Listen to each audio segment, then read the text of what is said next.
Hello everybody, it is Nicole from iiKiui, and today we have a behind the scenes video for the Sorbet Girl, and I will bring you through my process and all the materials that I used. Also, this is super random, but I got this book today and I'm really excited to read it because it's from a YouTuber that I've been watching for about 7 years since high school, and she finally released her book, so I'm excited to read it over the weekend. I really recommend it. I believe that it will inspire me quite a bit, and it's called A Beautiful Mind, A Beautiful Life, The Bub's Guide to Being Unstoppable. So yeah, that title already sounds amazing.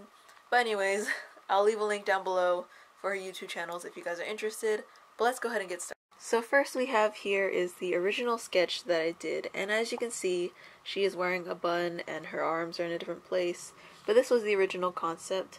However, with this concept, I didn't really see sorbet, or at least like I saw the colors, but would it really have like dripping stuff on it? So I ended up scratching that part, although I did add sprinkles, and ultimately you can't see it because the background's not dark enough, and I apologize for the lighting because the window is just really bright, and my messy bed. I'm sorry, I'm really messy. But this is the final, as you can see. It is quite different, but the pose is very similar, but I go into it later. So let's go ahead and look at the next one. So a couple of pages later, and as you can see, I've gotten more refined in what I wanted to do. So I ended up doing something very similar to this, but you can see her face is slightly different, and that's because when I transferred it over twice, actually, it ended up changing, and I ended up liking this one a little bit more than this one, so that's what I went with. So I did transfer over this image onto another sheet, and the reason why I did this is so that when I use the light box, I wouldn't have to use my whole sketchbook. I can't find it at the moment, but it's basically this traced onto a loose piece of paper, and I used that to trace onto the watercolor paper that I used to transfer onto through the light box. I don't even know what I was saying right there. But yeah, that's what this process is. And you can see I'm trying to figure out the color concepts here, and I ended up not doing the white line, but you can see that I did want to stick with that color scheme, and it ended up being like this. Now for the color comp, I actually have it on my phone here because it was digital, but you can see here I did it in grayscale of what I wanted it to look like.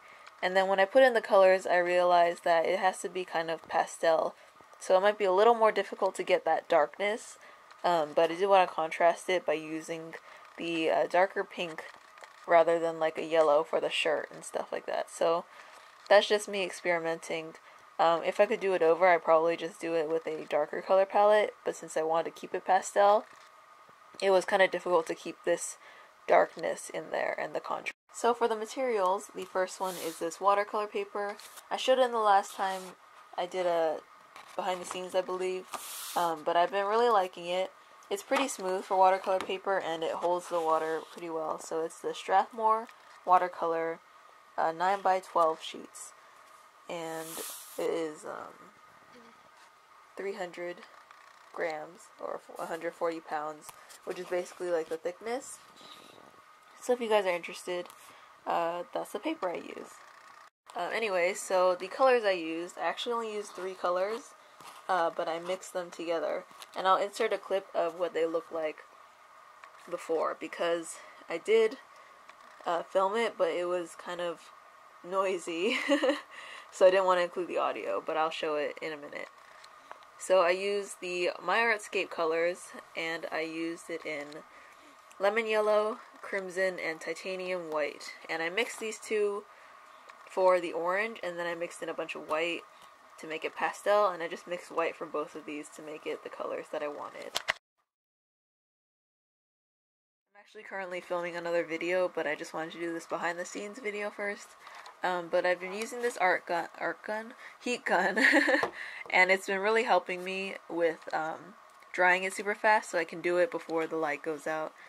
Nonetheless, this has been helping a lot, speeding up the drying process, so it's a lifesaver. I'll leave a link down below because I don't remember the brand name. It doesn't really have one, so I'll link the exact one that I bought online. As for the brushes, this is kind of like my little stash of brushes that I've been using so far.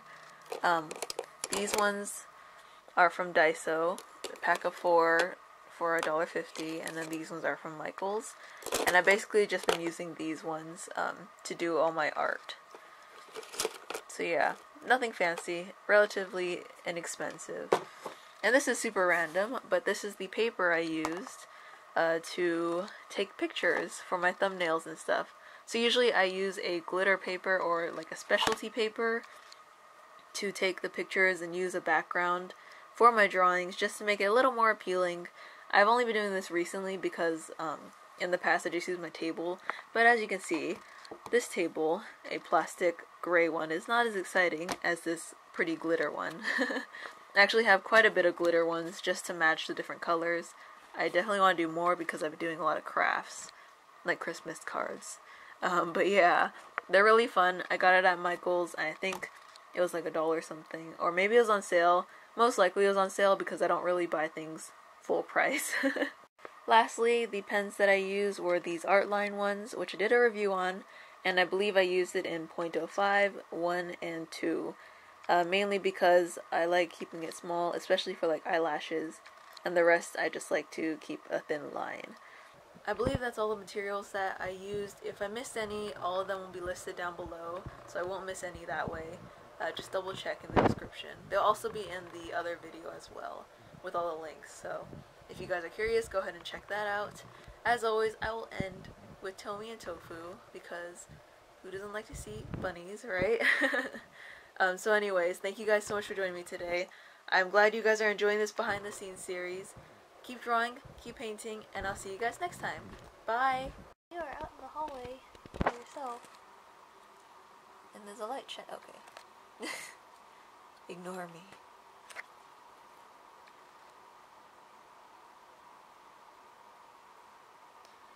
Hi, Tum Tum.